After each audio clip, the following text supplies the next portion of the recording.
Yeah, sorry, my bad. One of those times I forgot I did the countdown and then forgot to hit live. So I've been sitting here talking to myself. So sorry about that. Um, but I've been sitting here wanting to do this like all day today. It just didn't work out. Kids, that whole thing. Oh, hell no, I got to make this public on my own page because they like to not let it be public. All right. So a friend sent me the Loudoun County is adopting the dignity policy. And if you have people in the Republican Party who are still, I'm going to send this to myself real quick. Think like if your school board's adopting this, they did adopt the first one.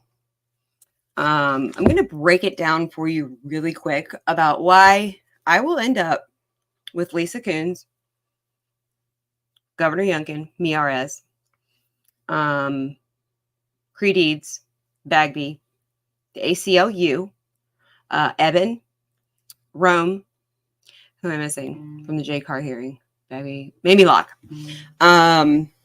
is just going to break down real quick. And when I say real quick, like I'm like 25 minutes because I've done this so many times.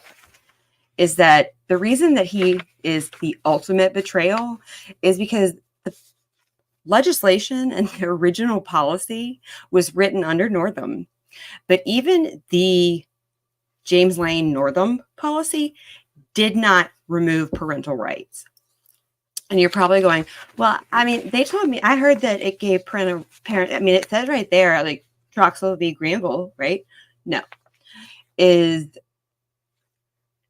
me explain to you. First, let's look at it. And so this is important. Let me see. I'm going to pull it up for you guys. If you don't have it, you should have it. There should be no excuse for you, one, not reading the original policy, which was written September of 2022. And again, the one that came out in July of 2023. There is no excuse for any parent or any school board member to not have read this and to still be looking at me going, why are you being so mean to the governor? Why are you going to sue the governor? Because this is America, and there is a very specific way that the constitutional republic works. And this policy is something that not even Ralph Northam did. If you read that policy, the school boards removed your rights if you live in a county like Chester. They did that. Okay. That was something that if you read that policy, it was like, it did not take away parental rights. So, first, to show you, and I just pulled up one of my old presentations right here. I'm going to show you. This is the original policy, if you've never read it. Okay. Schools shall keep, this is where we get the problem, okay? So it was originally written correctly, and the reason the ACLU, and that also includes Equality Virginia, is conspiracy against rights, that we'll get to, because what happened between September and July was 100% the ACLU and Equality Virginia, with probably Danica Rowan in it. But Parents Matter governor caved to them, essentially. And if I have to do this by myself, anybody that wants to stand up as an American and a parent, once you figure this out, if you haven't, I need your help. I can't afford this, but I will. Because I'll stand up for the rights of every parent who doesn't know as an American. Hello, everybody. Good evening. Good evening. But so here's the original. Okay, it's the normal, how it should read. Schools shall keep parents informed of their children's well-being. Okay, and parents' rights are affirmed by United States Supreme Court. Okay, it's not really. Parental rights are constitutionally protected. by the United States Supreme Court that characterize parents' rights to raise his or her children as perhaps the oldest of the fundamental liberty interests recognized by the court. Okay, that's how it read. Okay. And then down here, this is where people get confused about your straight children are going to have to opt out, parents. You're going to have to know to opt your straight children out. Okay. Let's just be real clear about the language here. So it read, single user bathrooms and facilities should be made available in accessible areas provided with appropriate signage. Okay. Differs from sex. Okay. Pretty basic. But then in July 2023, the new policy came out and added on to right here where it says end, added on to that was this. See, liberty interest recognized by this court, Chocolate v. Granville, same thing that's over here.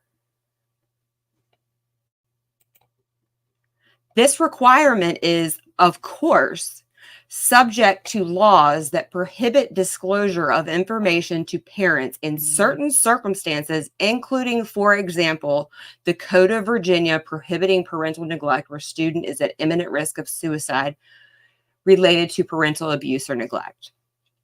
Okay. First thing that you need to know is that no Code of Virginia, this is not a law, and on that, let's just read this real quick, okay? A statute is not a law. That would be United States Supreme Court, Flournoy v. Virginia National Bank of Shreveport. A code, why is it called the Code of Virginia? A code is not a law. That would be Supreme Court, Self v. Ray, okay? A concurrent or joint resolution of the legislature is not a law. Knowing v. Flynn. Okay. This is the U.S. Supreme Court. So what does that have to do with how America runs? Common law, constitutional law. Parental rights are constitutionally protected. We'll get to that. And that comes about after a long stream of Supreme Court cases, precedents. And once the Supreme Court states, which they have several times, especially in Troxel v. Granville, which they state here, no code can supersede. So this is what he did.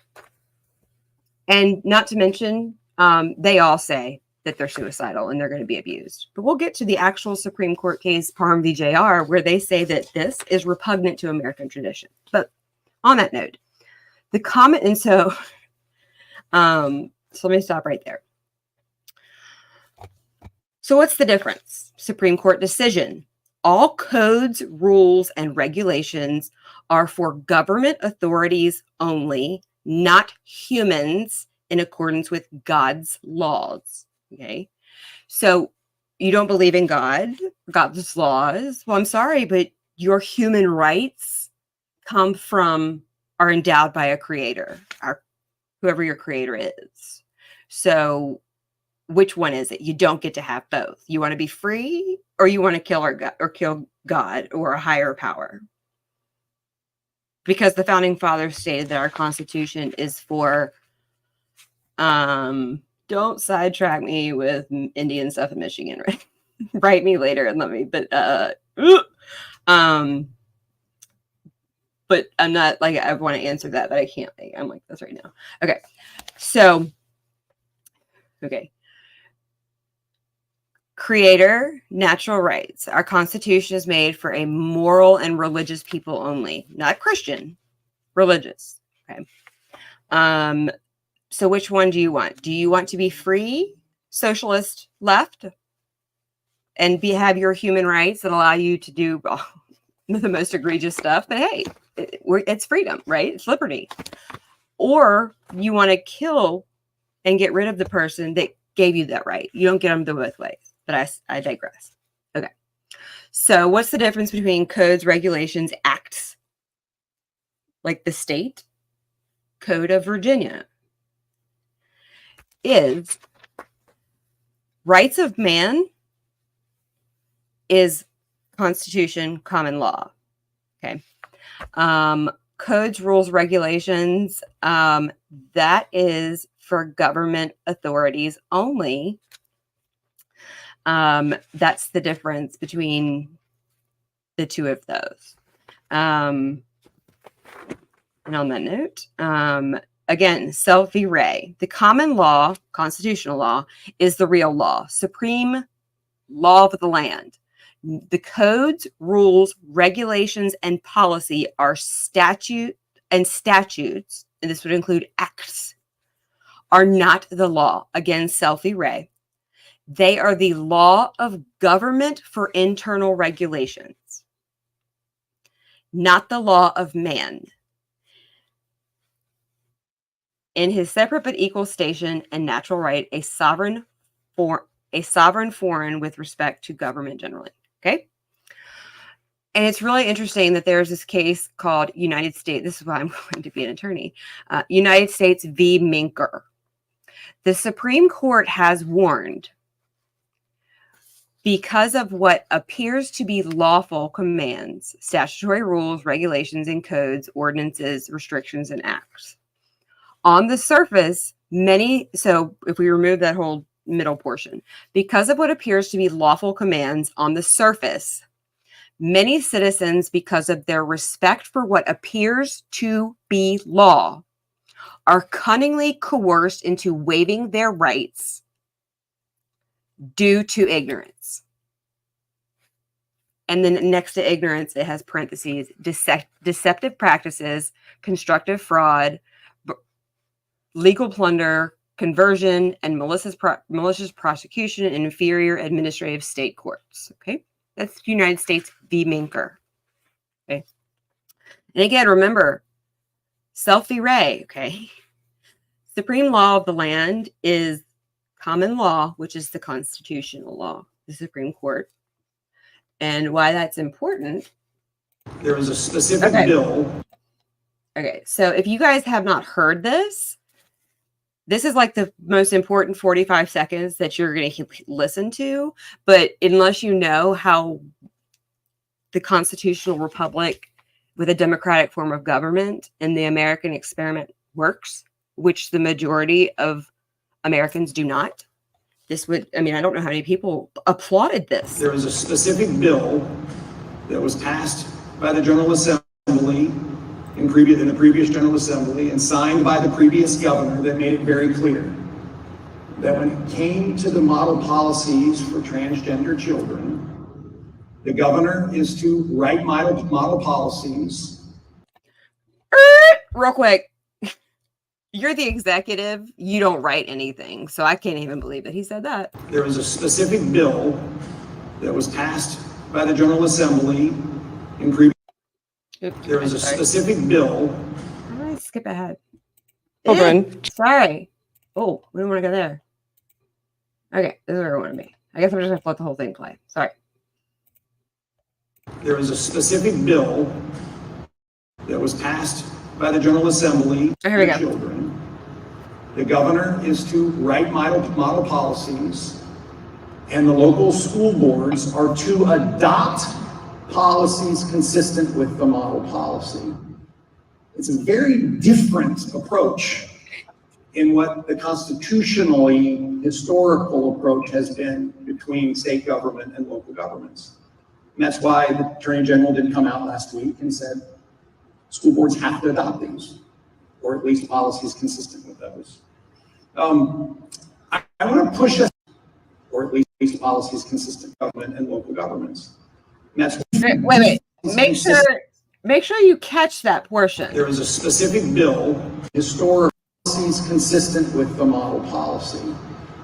It's a very different approach in what the constitutionally historical approach has been between state government and local governments.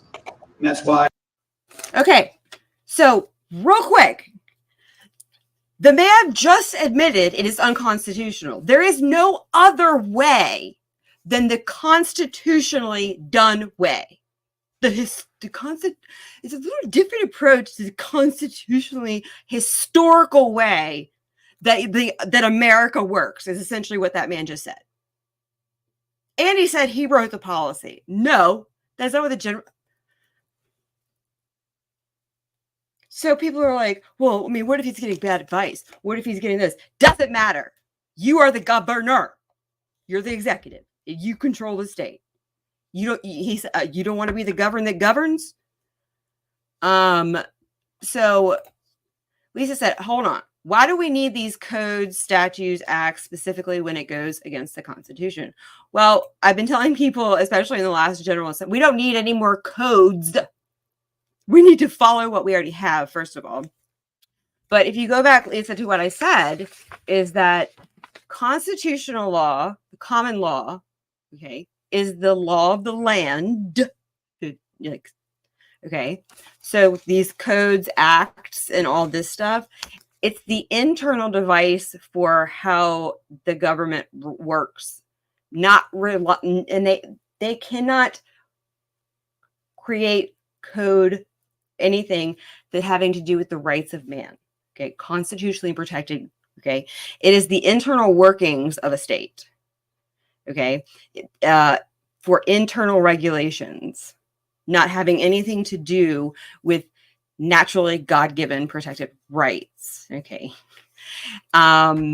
so that's why we don't need all the codes, statutes. So, but everything that the state does has to be constitutional.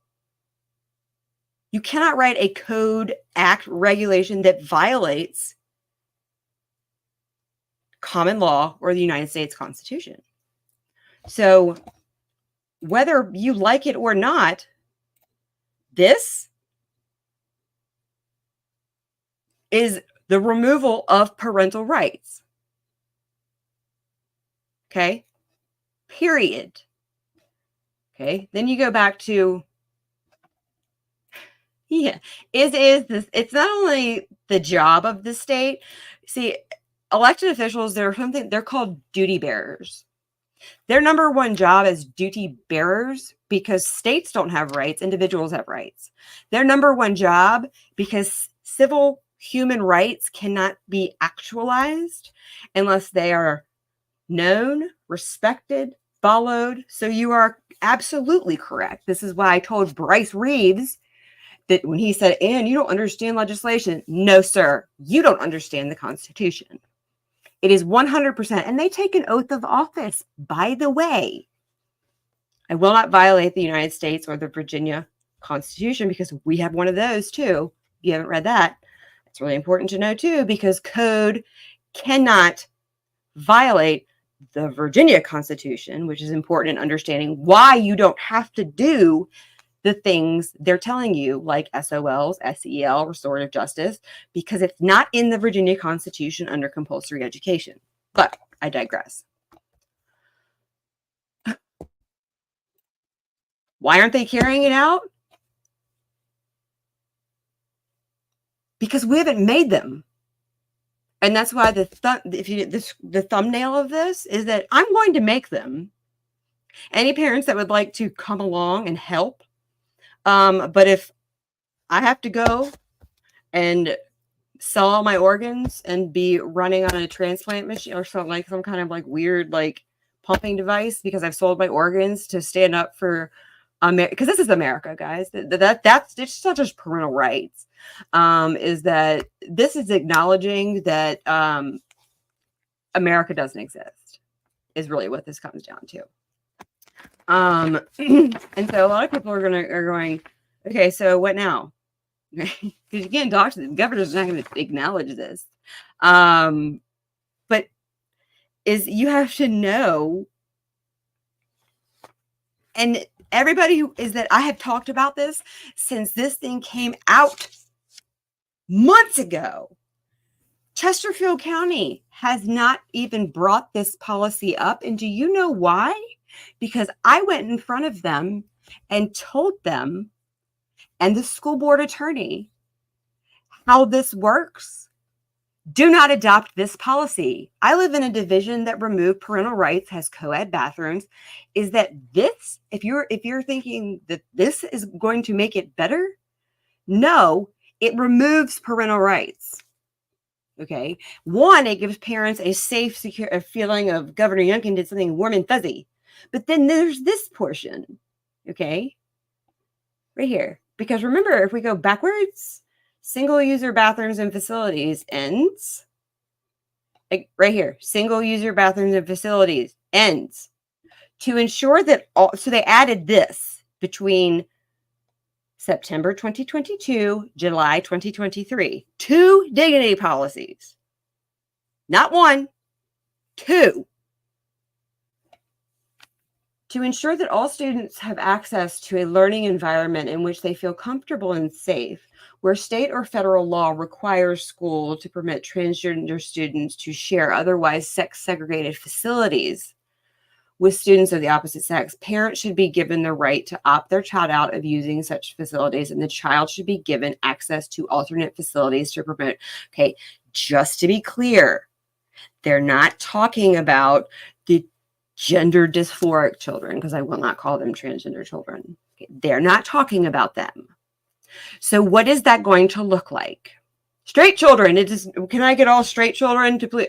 This is your straight children bathroom. Lineup time in the hallway. Can I get all straight children to please line up in the bathroom? And not to mention, and this is really important too, is that what happens if you don't opt out? Eligible students should be given the same right to opt out. Okay. Parents should be given the right to opt their child out of using such co-ed facilities. What happens, and this is the problem too, is that the previous administration did not require co-ed bathrooms, okay? That's the difference. Number 2 is that you never had to opt out. So are they going to force children, if they don't have a parental opt-out, to go into a co-ed bathroom? Because you never had to do that. If a child just felt uncomfortable, they would just go find a teacher. You know, it's the 99% that are having to do this to make the 1% feel warm and fuzzy. So, and then, so I'm not sure, you know, so when, I don't know, you saw like how many adamant news things he did. Like, they must adopt, Jason Mihara has issued an opinion. Okay, they must do this. Why would we must do this? The law has not changed. It's still the same law that was in 2020. 10% of schools adopted it. 10%. Why? If under Northam, 90% did not adopt it. Why? And parents are thinking, okay, he's being so forceful about this because it must be great. And, you know, if you haven't caught on yet, no. And when I read that article about the Virginia Beach conservative parents that were suing the school board to adopt this, and then when they did, they pulled the lawsuit, my mind was blown. Mine was blown. If you know those parents, tell them to call me. Because their attorney, that's the attorney that I'm using. But right here, okay, Lisa Coons. So she sent out on August 18th regarding the dignity policy. Since this guidance was finalized, the department has received several inquiries regarding school boards' obligations to adopt model policies consistent with those with the department. And anybody you can tell that mentions State Superintendent Public James Lane memo, I have that memo. The requirement that local school boards adopt, he lied. Okay, he lied. Because 9 days before that, I'm going to show you the article from Mark Herring's Assistant Attorney General. So, like other statutes, listen to her and what I just told you. Like other statutory mandates, the General Assembly requires school boards to obey. This is our state superintendent. Requires school boards to obey. Local school boards must comply with this directive in order to be compliant with state law. Okay? No, ma'am. Local school boards that elect not to adopt policies consistent with those released by the department for the upcoming school year assume all legal responsibility for non-compliance. Okay. What that is, what she's saying right there is personal liability. Just like James Lane said, it does not mean anything for your school board. I told everyone this was bad. I told Twig, everyone, no one, you know what? I tried, and that's when Spotsylvania told me to fuck off. They didn't want to listen. And now what? Spotsylvania's done what? New school board. Sorry. But here she says, the Code of Virginia provides that any parent, custodian, or legal guardian of a pupil attending public schools in a division who is aggrieved by an action of the school board within, this is again something that parents don't use. Okay. You go to your school board, you have a school board grievance, you go straight to the circuit court. Code of Virginia 22.1. If my kids were still enrolled after every school board meeting, I would be at the circuit court the next day. Every time.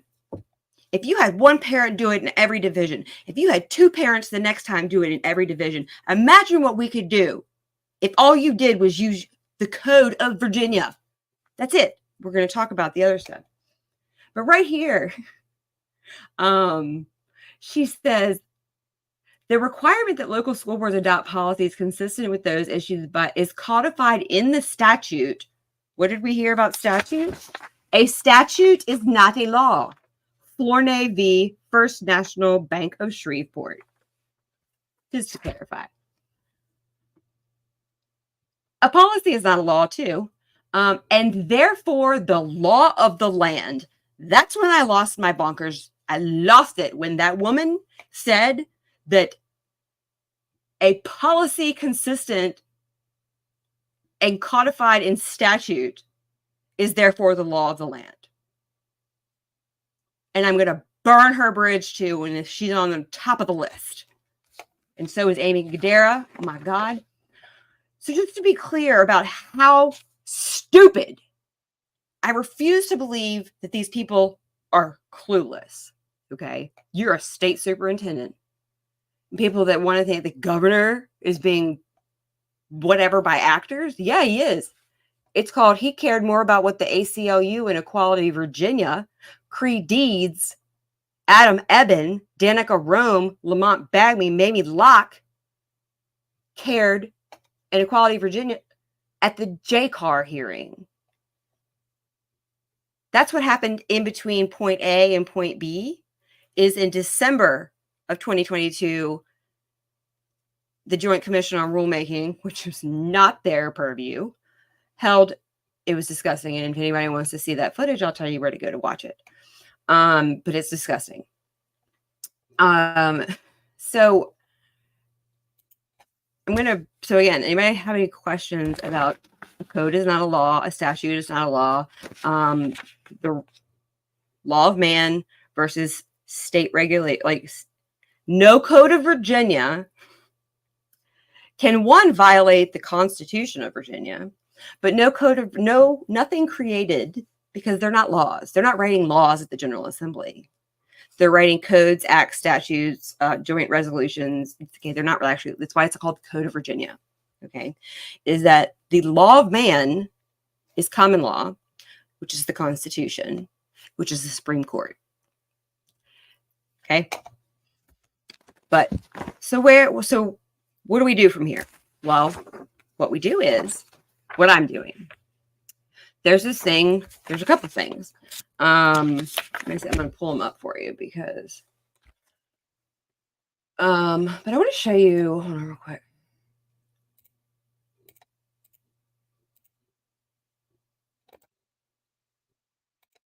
Okay. So the most basic comeback to his provision of accepting cases where parents abuse their children. Okay.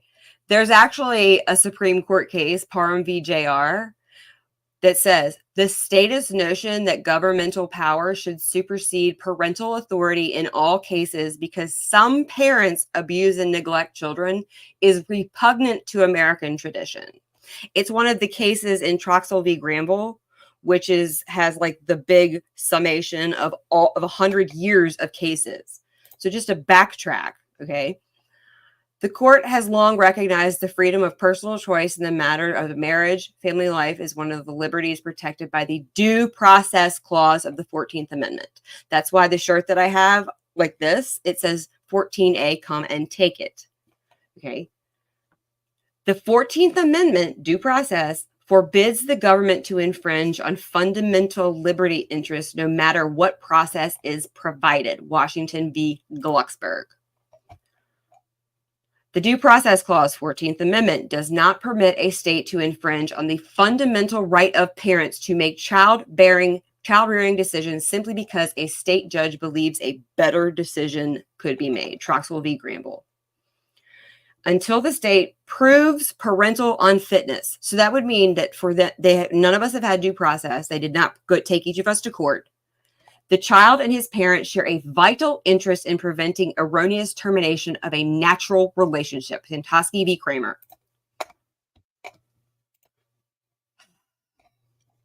Paul v. Davis. The Supreme Court has recognized that fundamental rights includes those guaranteed by the Bill of Rights.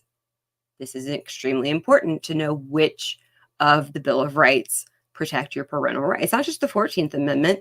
It is the third, like when they want to come visit your home. No, your third is your eminent domain, is that it's also considered part of the Declaration of Independence under life, liberty, and the pursuit of happiness.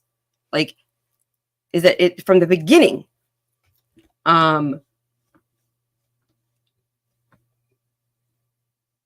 By the Bill of Rights, as well as certain liberty, associational, and privacy interests implicit in the Due Process Clause and the penumbra of constitutional rights. Paul v. Davis. These special liberty interests include the rights to marry, to have children, to direct the education and upbringing of one's children, to marital privacy, and to bodily integrity. Washington v. Glucksberg.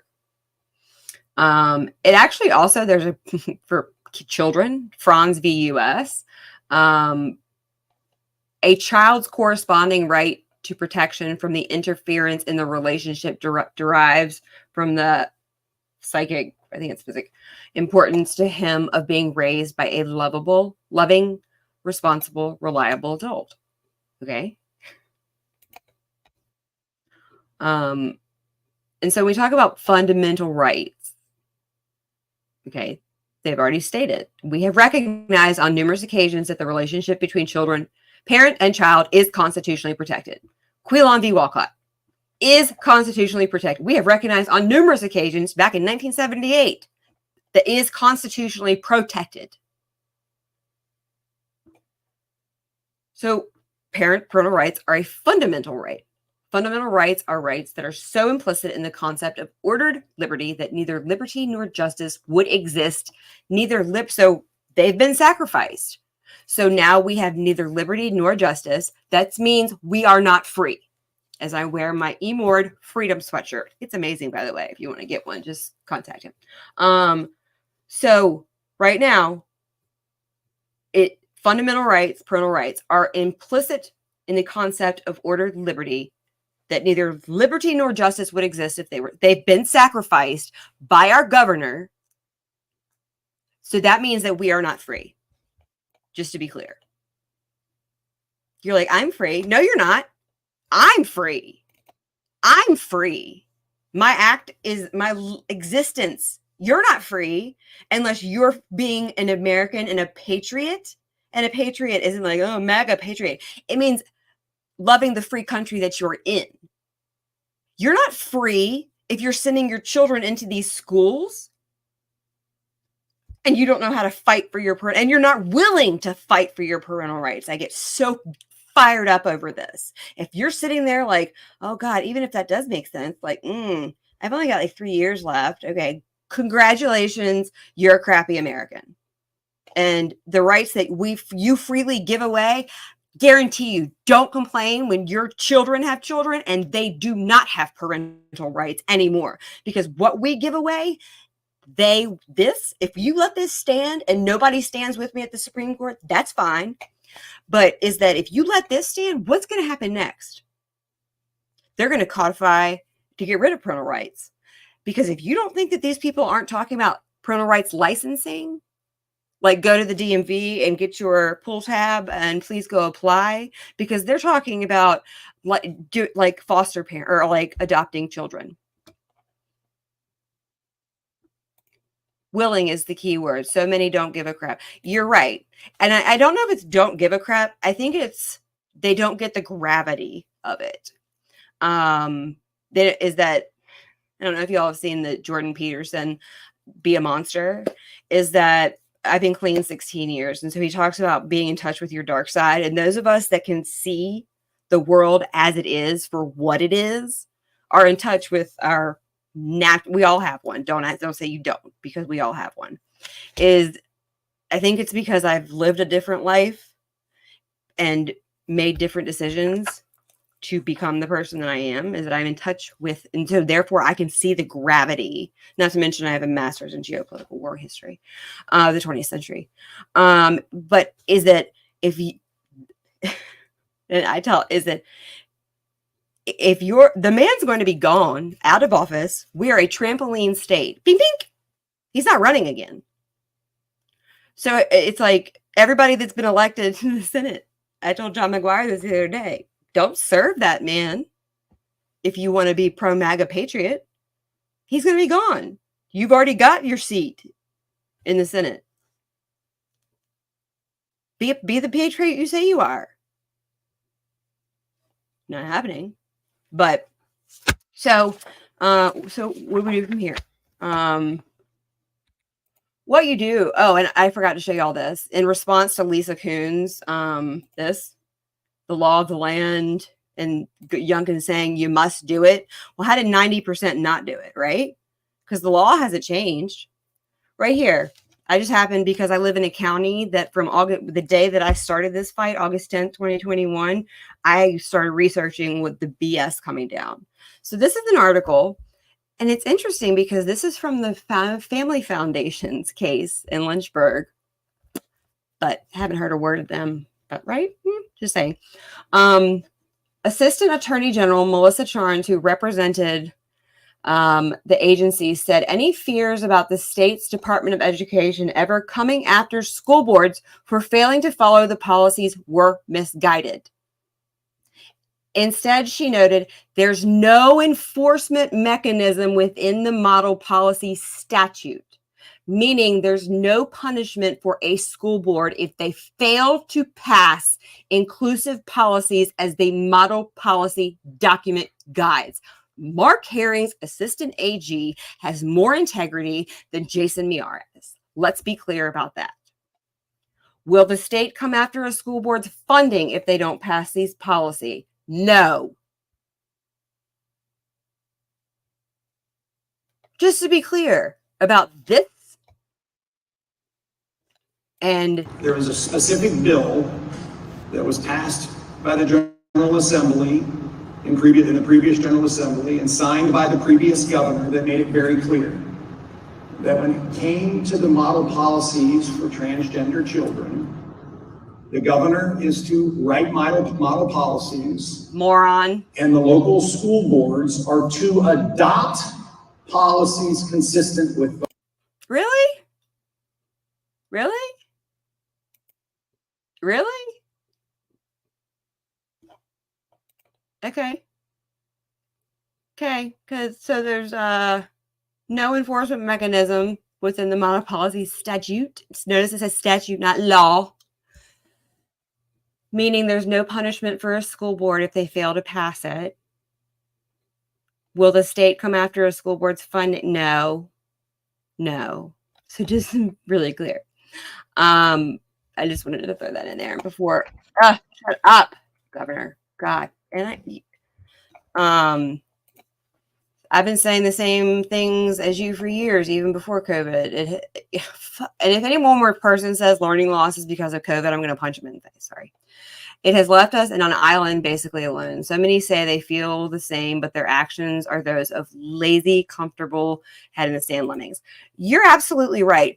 At this point, I am of the belief that the majority of people do not want to be free. They do not even, it's not just, they want the government to, like, you Republicans applauding this birth thrive to five. Okay. So you have Republicans, okay, applauding what is essentially welfare. Okay. And becoming a welfare state. Okay. So when you have Tim Kaine at the federal level doing the same thing that Governor Youngkin is doing, which by the way was a law written under Northam that Youngkin is riding the wave on. Okay, let's just clarify that real quick. So, and people go, "Oh, Tim Kaine, bad, Tim Kaine," but he's doing the same thing and talking about the same thing, just like data. Who's doing all the data? Data, swap it against everybody across the nation. Tim Kaine. Who did our governor hire as our Secretary of Education? The founder of Data Quality Campaign, who created the statewide longitudinal database system here in Richmond, Virginia in 2005 with Bill Gates. Data. It's not hard to find this stuff, guys. Yeah, they want someone else to do the work. They think casting of, yes. And the same problem is with school boards right now. So people that are in York letting that school board get reamed all to hell by the left, and you're not standing up because what you think you elected them and now they're going to be able to do anything without your support. Shame on you for not showing. You don't elect people and then not show up for your own children. I live in a county with 69 schools, and there's me, Bobby, and like Wendy Little, like a sped mom. And it is we're Fairfax, but we're also the New World Order globalist county. That's why nobody talks about us in the news, especially. But you're right. They don't even follow their own legislation. Like that. We don't need any more. Okay. We don't need any more legislation. Like it's like to like the special education thing. They just wrote a bill that we need better special education. Why do you have to write a bill to do your job that the federal government requires you already do? And I pointed out to them, Virginia is one of the only states that has no General Assembly. Like we have VCOY, which is Emily Brewer. We have Jay Lark. Do you know most states have a General Assembly, like education? Some states have multiple layers of education oversight.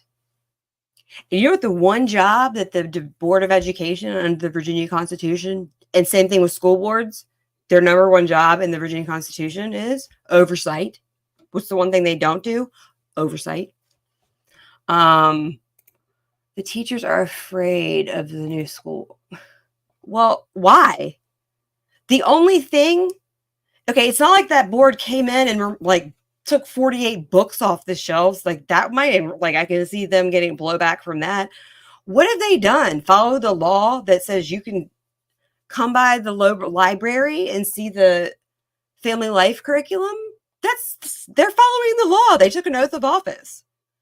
You can actually see your entire child's curriculum.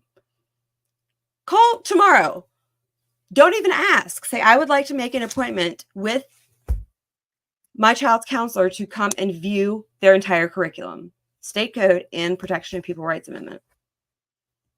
I had the video, if you haven't seen it, of the Virginia Library Association saying how redundant the bill was because they carried over a portion of my legislation last year.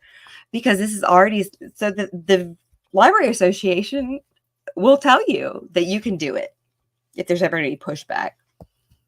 Shandor changed the policies to challenge books. It's virtually impossible. So that's Virginia law, like how to challenge controversial materials. And that's part of protection, like the same code that viewing the curriculum is in. So again, is that Shandor didn't do that. Shandor is not an elected official. The school board did that on this recommendation of the superintendent, who works for the school board, and the school board works for the constituents. So the constituents should be pushing to fire Shandor. Okay, and I can run you through how to do that based on fiduciary duty And I can tell you where all of their bonds are held, and you can go after the surety bond. So there's a million ways. People just don't want to do anything. And this is what I tell people about the books. If you didn't hear the Rob Schilling, I was up in Charlottesville yesterday. Start talking. You know why the books are allowed? Because of the obscenity exemption. If you read the entire obscenity code, there's like this little paragraph at the end that allows the books in our school from 1975. Because in 1975, 43 states adopted Alfred Kinsey's model penal code. Alfred Kinsey was a pedophile, a child molester. He conducted experiments on babies having orgasms. There's so much information. Judith Reisman, look at Liberty. Nebraska got them removed, the exemptions, because once you get the exemptions removed, obscenity is not protected free speech. So start talking to them about that, about the books. So you think Alfred Kinsey, you think having these exemptions based on Alfred Kinsey, who's a proven pedophile, which is where this comes from, is that you have to start talking, you have to start talking about the root issue, or you can play whack-a-mole with every book and every school and every division, and we get nowhere. Yeah. Klaus Schwab, yeah, he who owns the data will own the world. Absolutely. And if you're not all up in your kids' junk about their data, their social emotional, their restorative justice, their VTSS, their PBIS, their social emotional, all that, we have Chromebooks, guys. Everything. I think I've shared a video before of Newton and Pearson, like back in 2008. They were so excited about, my life is becoming, these people were excited about Minority Report, but is that 5 to 10 million data points collected on children a day. Google is like 10 data points, unless you're like me and you research a lot. But they've literally, there's data collected on, they have coded every click, every word, every single thing. Liberal parents won't give up the computers because children. Well, so here's the thing is that I actually found myself, so the Chesterfield Education Association, they were at one of the last meetings I was at talking about getting the children off computers. The kids are, there's proof, they have RF chips, they're tracking children, RF radiation, they're not notifying you of that. So when your child ends up sterile, because they had a computer sitting in their lap, if they were given homework, which they probably weren't because it's racist. So your child sits with a computer in their lap all day, and you were never notified of this. And when your child is sterile in 10, 20 years, start asking why. RF radiation is very real. You mentioned previously, yes. I will see if I can find the picture, but you can look under the Library of Virginia, and it's a whole pack. Let me see if I can pull it up real quick. I got my Google Drive open, I think. Let's see. Yes, 75 years post-graduation. And I also challenge parents is that you should, if you're on a school board, you should be notifying on FERPA that what they're opting out of directory information, opting out of, a lot of stuff. COPA is children under the age of 13. Parents, school boards should be notifying them of what web apps you're using. And if parents, and then the school, but what gets complicated, school boards don't want to do this because they have the requirement to intervene. So Class Dojo, parents are like, I would be like, hell no. Real time, it's like Pavlov's dogs, if you don't know what Class Dojo is. It buzzes kids if they buzz. It's awful. But, I had a kid years ago. Was it? She's 13 now. It was probably 8 years ago. In kindergarten, I thought it was so cool that I would get real-time behavior notifications on my cell phone at home. I look back now and I'm like, oh my God, for fuck's sake. But also PBIS, which is the clip up charts. But I was that mom that my kid got off the bus. I was like, what color? What color are you?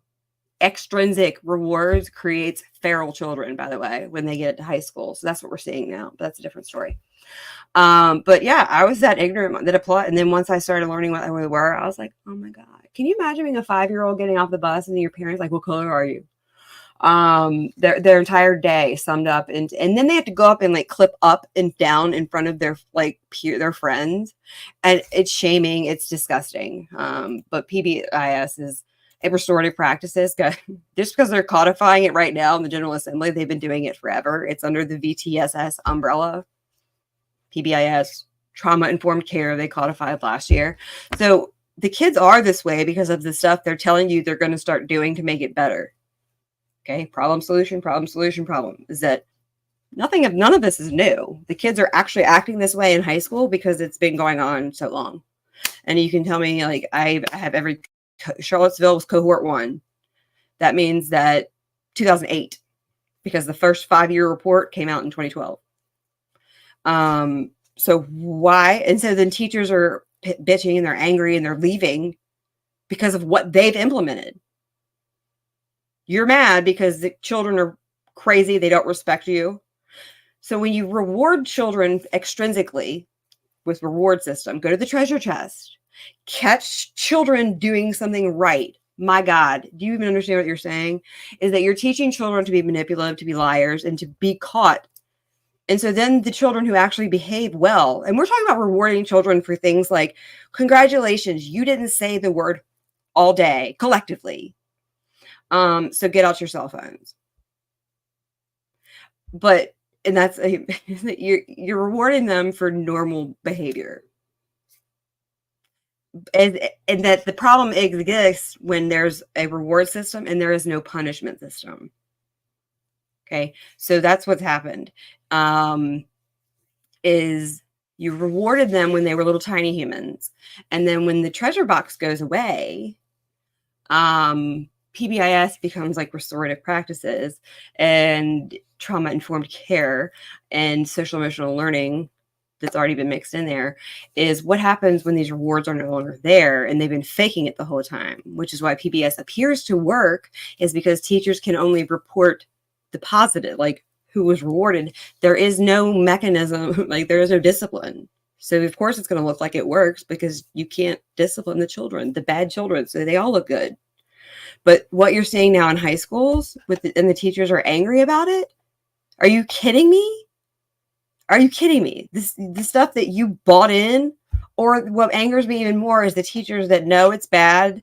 I talked to them, like and you did it anyway. You're almost, in my opinion, worse than the loony left who actually thinks it's okay when you know it's wrong and you still do it. But let me pull this up real quick.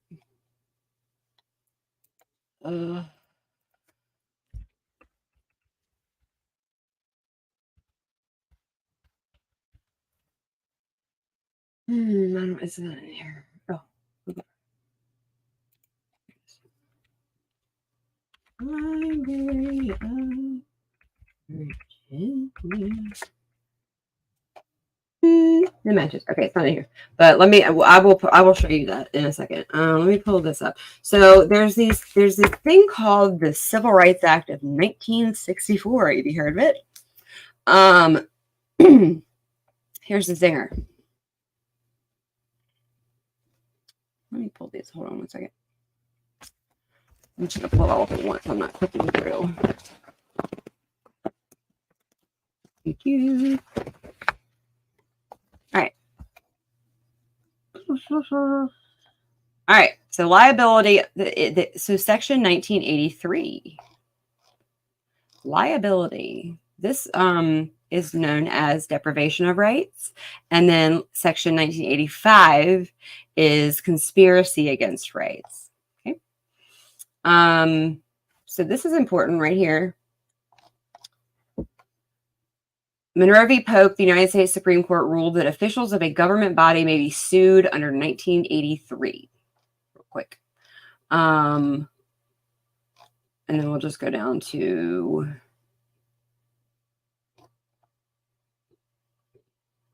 I'm not going to read the whole thing. So much Supreme Court. Where's the portion I'm looking for? Regarding school boards. So school boards, if school boards violate your rights, Let's see. In Wood v. Strickland, the United States Supreme Court held that school board members were entitled to qualified immunity. The court held that if the official knew or reasonably should have known that the action taken would violate the constitutional rights of the plaintiffs, or if the official took the action with malicious intent.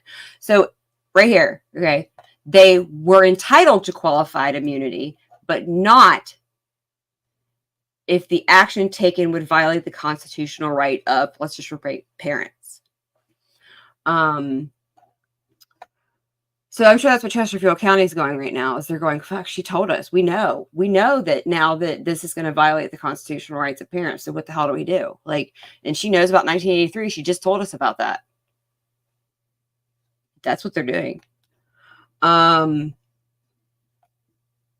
then the official could be held liable under 1983. If school board members failed to give a due process hearing, due process, okay, everything we did, parents did not get due process. But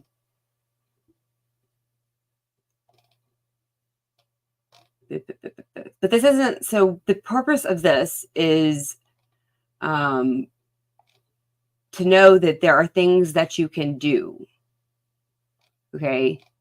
Violating deprivation of rights is extremely important, okay? And that's, again, what the purpose of this is. That's what I'm doing. If anybody would like to jump on, if anybody would like to help fund, donate $1, every parent in Virginia, I could get this taken care of, is because I just refuse, even if I go at it alone, don't care.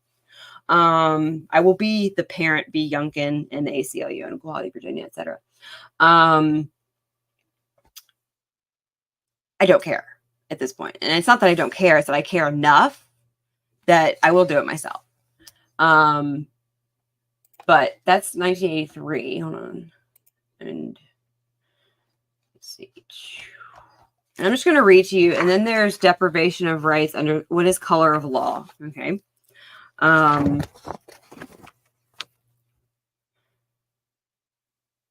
So whoever under color of any law, statute, ordinance, regulation willfully subjects any person in the state, territory, commonwealth, or district to the deprivation of any rights, privileges, or immunities secured and protected by the Constitution or the laws of the United States shall be fined under this title or imprisoned not more than 1 year or both. Okay, that's more of like the violent offensive. Is that this is from, guys, this is from the Department of Justice. I'm reading, by the way. Deprivation of rights under color of law. So what does color of law mean? Color of law goes back to what we talked about before. You know, acting as if you have the authority as the state to do what you're doing when you don't. That's essentially what color of law is. So Section 242 of Title 18, which is also known as Civil Rights 1983, it is a crime for a person acting under color of any law to willfully deprive a person of a right or privilege protected by the Constitution or laws of the United States. Parental rights are what? Constitutionally protected. Okay? It is a crime for a person to willfully, in the government official, like a government official, to deprive a person of a right or protect. Okay, it's a crime. For the purpose of Section 242, acts under color of law include acts not only done by federal, state, or local officials, within their lawful authority, but also acts done beyond the bounds of that official's lawful authority. Okay. So your school board went beyond their lawful authority and took your parental rights. Governor Youngkin went above and beyond his lawful authority and removed the parental rights for all parents in the state of Virginia. And I say Governor Youngkin because he is the governor. Okay. He's the elected. The Board of Education, can't blame them because they're appointed by the governor. The department, just like a school board, is like the superintendent of public instruction, just like they work for the school board. And in this case, so we don't even have an elected. Some states have elected boards of education or a mix of the two. Ours are 100% appointed. So we didn't elect them. The governor appoints. So he is at the top with us at the top of him, just like it's constituents, school board, everybody, including the superintendent and the school board attorney, work for the elected school board who work for the constituents. That's the way it works. So we all elected Governor Youngkin to do something, to do this specifically in one case. So when we talk about the Board of Education did it, the Board of Education sent the memo, don't care. The governor's at the top. Jason Miyares is the Attorney General. And I know there's enough senators, delegates that are actually friends and that follow me. Is I dare somebody to send this to him because he knows me and he knows I'm dead serious. Okay.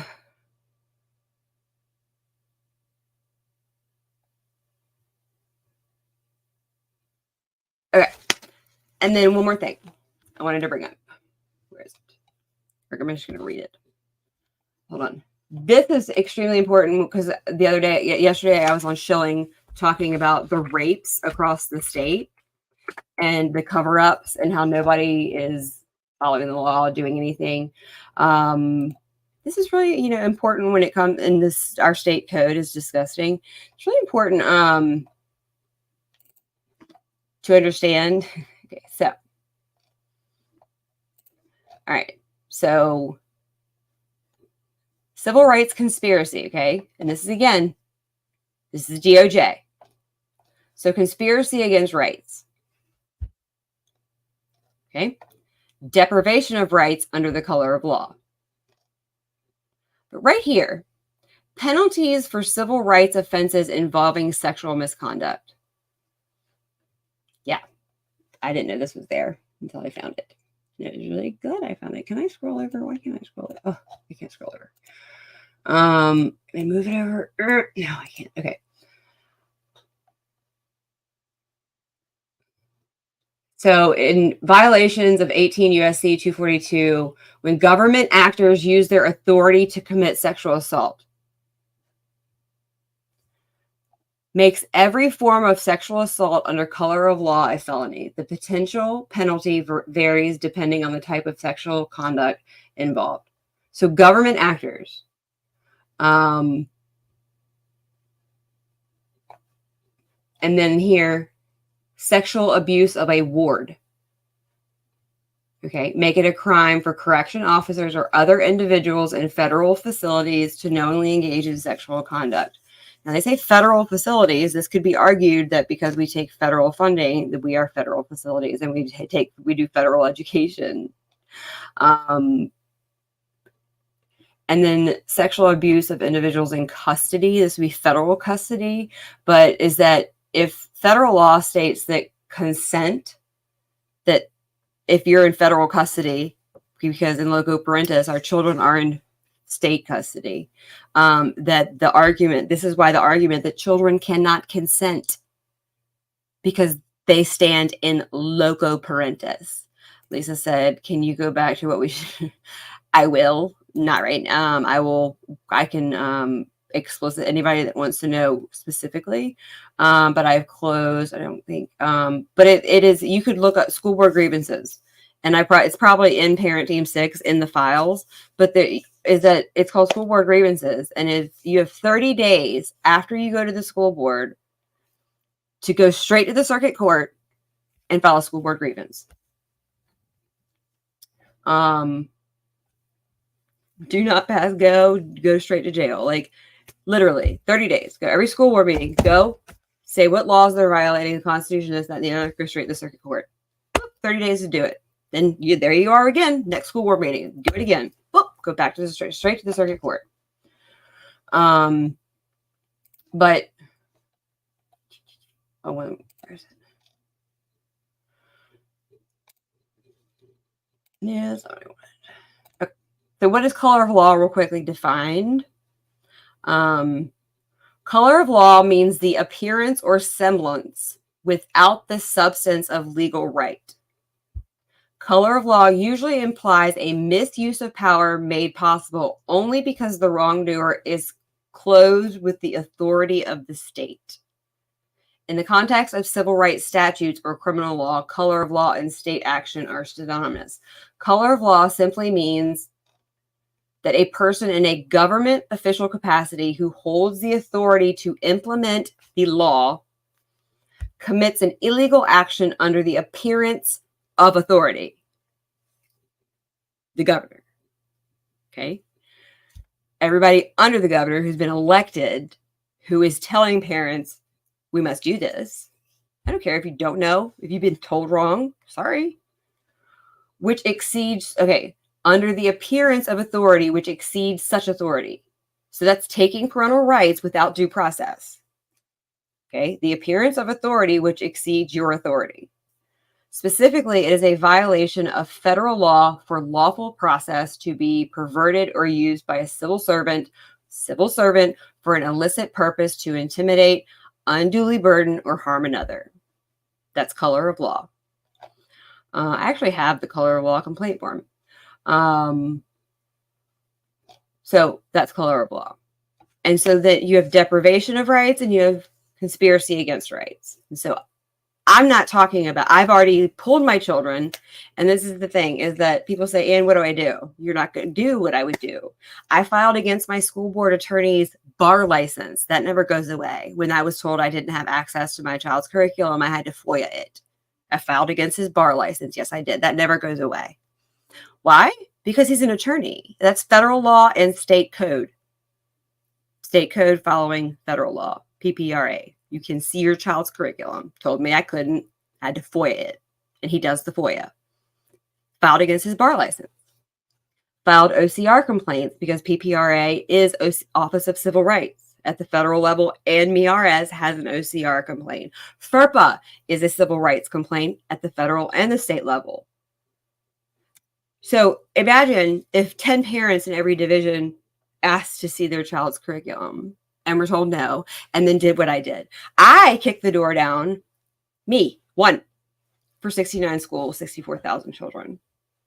Had the entire student handbook, parent handbook redone, everything added to it, just one. Parents read it or do it. I can't make them read it, but you are going to follow the Constitution and you are going to follow the law where I live. Other than that, I can't make parents care. But I will tell you that when it comes to removing my rights, because I want my children to still have them, I will go to war for that. I can't go to war for everybody. But is that I just wanted everybody to be really clear. And if you're not clear yet, because where is it? I was just sent the Loudoun County policy right here. So this is the Loudoun. You can see how they redlined. So and what they added. It said, else the Loudoun County will comply with all laws that prohibit disclosure of information to parents. No. So if you're Loudoun County, and those of you in Spotsylvania that have already had this implemented, no. But if you haven't had, do what I did, if it's under discussion in Loudoun, go and tell them exactly what I told them. I'm a conservative. Do not adopt this policy. Why? Because above being a Republican or a Democrat, I'm an American. And the Code of Virginia can never override the constitutionally God-given natural protected right of parents. And if you do this under Section 1983 of the Civil Rights Act, I'm going to come after you, and a school board attorney, and they're sitting there now going, all right. And parents are like, well, why are you against this? Family Foundation is for it. If that's your metric, sorry. But why am I against it? Because straight children opting out, one, how is that going to fix anything? Are parents it's not going to fix the co-ed bathroom problem. Okay, number one. And number two is that it looks like you got your parental rights back, but if your child says that they're suicidal or you're abusing them, parental rights are gone. And that's what they're all saying anyway, at the bare minimum. Why would you be speaking for this policy, especially if you're a conservative group? And I know that they know exactly what this policy says. Oh, God, and you call people out. Yes, I do. And it's not opinion. It's not feeling. It's experience. It's conversations. It's interactions. So what do you say? What do you say to parents that are told they don't have a right to demand change if they don't have children? And do you pay taxes? Yes, you do.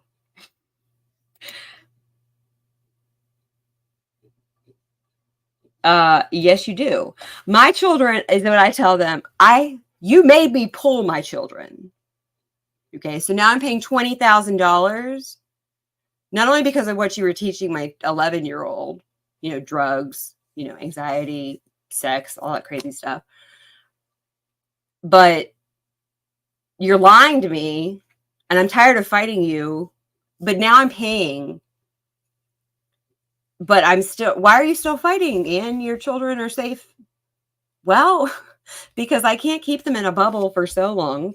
And that so is what I would tell them is, well, number one is it's codified in Virginia. It literally says taxpayers can demand, your money pays for it, you can demand change. But it's like parents who go to like school board meetings who have had to pull their children. I would say that homeschoolers should get involved too, because they're coming after homeschooling. Yes, but your grandchildren, we have more grandparents getting involved in this, because what this comes down to is America. That's why you have a right to demand change, because the foundation of this nation, the freest nation in the world that people are hate on, but there's nobody fleeing from it. They're actually like fleeing to it. Is that when these children are finished with this education, I would give it about 5 or 10 years. Do you think the American experiment will still be existent, or do you think it will be over? Because you can see now that we can barely keep a hold of it. So these children with this education that they have gotten, do you think that the democratic form of government, do you think that that's going to be able to be replicated? No. Why? Because the ones that it started with are the ones having children. And they have half a generation. I would say that we have like 6 or 7 years, 8 years of children that we could possibly save to.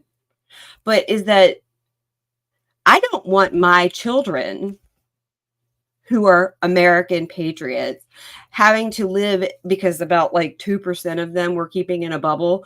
You know what kind of world where you're going to leave for your children and grandchildren if you don't stand up? Oh my God, why did you have children? Seriously. It's not about like a Republican or a Democrat. It's about being an American. Because if you're going to leave this world to your children and grandchildren because you were too afraid of being ousted by your GOP, or having a swamp swimming senator or delegate look at you sideways, in the scheme, they don't care about you. Why do you care about them? It boggles my mind. I mean, literally boggles my mind. The amount of people, especially the amount of people that I know, and their affiliation with whoever they're affiliated with. Do you pledge allegiance to the GOP? Or the governor or Virginia? No. You're an American above everything else. I believe the founding fathers even hated a two-party system and said that anybody, like Thomas Jefferson, anybody that straight aligns with one person and follows them to the death, nope, not what America's about. And that's what we're doing. He's like the Manchurian governor, the Pied Piper. And not only are you marching your children, you're marching them straight into the swamp where they're going to drown. And I hope people share this. And I'm not kidding. And if anybody wants to join up, donate $1, please let me know. Legal services, because I'm getting this done. I have the attorneys, Pipples out of DC. And if you don't want to stand up with me, then, and you have money, or $5, I don't know. But that's not why I did this. But if anybody else wants to stand side by side with me to fight for America and for our children, despite who the governor is, because in the end, if you're not following like what's going on with Trump, like the wave of freedom is upon us. And can you imagine where do we donate? Thanks for asking. I haven't created a mechanism yet, but I will be posting that. But is the wave of freedom is upon us. And can you imagine what it would say to the nation if parents in Virginia, conservative parents, held our officials who failed us and our children and took it to the Virginia Supreme Court? I'm sure we'll go all the way to the Supreme Court. Imagine what it would say to the nation for the governor that was elected on Parents Matter, right? The Parents Party. Imagine with coinciding with what's going on with 2024, if America finally if Virginia stood up for America and the rights. Just imagine what that would say. And with that, I said I was going to be done at 11. Yeah, I need a buzzer. Anyway, stay free. That's all I got to say. Relish the opportunities to be an outsider. The more a broken system tells you that you are wrong, the must you be sure that you must keep fighting. You must keep pushing ahead. That's it. And those are 45's words. They are still powerful. Is impossible is nothing more than a challenge. I'll prove you what's impossible. And I have done the impossible over the last 2 years consistently over and over. And I will continue to do the impossible because the side of God and right versus what is wrong always wins. But in this case, is that when you have the right of center, removing the rights of parents, that is probably the scariest. That people say, well, what was the other option, McAuliffe? Yeah, I'm pretty sure Terry McAuliffe never removed the rights of parents and then told people that they had to adopt it. Even Northam didn't do that, but Youngkin did. I don't know how to equate that for you in your brain. I don't know how. I mean, I guess the color of a vest. I mean, people are so aligned with the party. Well, you know what? I'm pretty sure that like the Nazis did that too. I'll just close with that. Party all the way. Yeah.